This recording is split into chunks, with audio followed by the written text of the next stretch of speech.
ಬಾಂಗ್ಲಾದೇಶ ತೊರೆದು ಅಡಕತ್ತರಿಯಲ್ಲಿ ಸಿಲುಕಿದ್ದಾರೆ ಶೇಖ್ ಹಸೀನಾ. ಬಾಂಗ್ಲಾದೇಶವನ್ನ ತೊರೆದು ಇದೀಗ ಅಡಕತ್ತರಿಯಲ್ಲಿ ಸಿಲುಕಿದ್ದಾರೆ.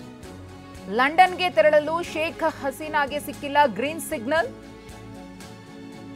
ತಾತ್ಕಾಲಿಕವಾಗಿ ಆಶ್ರಯ ನೀಡಲು ಅವಕಾಶವಿಲ್ಲ.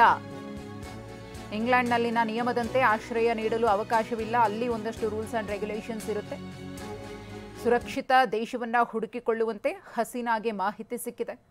ಸದ್ಯ ಭಾರತದಲ್ಲೇ ಆಶ್ರಯವನ್ನ ಪಡೆದಿದ್ದಾರೆ ಬಾಂಗ್ಲಾದೇಶದ ಮಾಜಿ ಪ್ರಧಾನಿ ಶೇಖ್ ಹಸೀನಾ.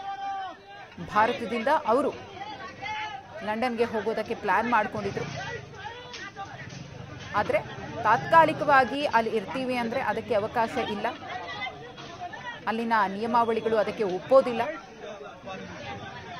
ಸುರಕ್ಷಿತ ದೇಶವನ್ನ ಹುಡುಕೊಳ್ಳಿ ಅಂತ ಹೇಳಿ ಶೇಖ್ ಹಸೀನಾ ಅವರಿಗೆ ಈಗಾಗಲೇ ಮಾಹಿತಿ ಸಿಕ್ಕಿದೆ. ಸದ್ಯಕ್ಕೆ ಅವರಿಗೆ ಆಶ್ರಯದಾತ ಭಾರತ. ಒಂದಷ್ಟು ದಿನಗಳ ಮಟ್ಟಿಗೆ ಅವರು ಭಾರತದಲ್ಲೇ ಇರಬೇಕಾಗುತ್ತೆ, ಬೇರೆ ಎಲ್ಲಾದರೂ ಸ್ಥಳ ಗುರುತು ಮಾಡಿಕೊಳ್ಳೋ ತನಕ. ನಿನ್ನೆಯಷ್ಟೇ ತಮ್ಮ ಪ್ರಧಾನಿ ಹುದ್ದೆಗೆ ಶೇಖ್ ಹಸೀನಾ ರಾಜೀನಾಮೆಯನ್ನು ಕೊಟ್ಟು ಬಾಂಗ್ಲಾದೇಶವನ್ನು ತೊರೆದು ಭಾರತಕ್ಕೆ ಬಂದಿದ್ದರು. ಭಾರತ ಸರ್ಕಾರಕ್ಕೆ ಮನವಿಯನ್ನು ಮಾಡಿಕೊಂಡಿದ್ದರು. ಅವರ ಮನವಿಯನ್ನು ಪುರಸ್ಕರಿಸಿ ಸುರಕ್ಷಿತವಾಗಿ ಭಾರತಕ್ಕೆ ಲ್ಯಾಂಡ್ ಆದಂತಹ ಸಂದರ್ಭದಲ್ಲಿ ಅವರಿಗೆ ಆಶ್ರಯವನ್ನು ಕೊಡಲಾಗಿದೆ.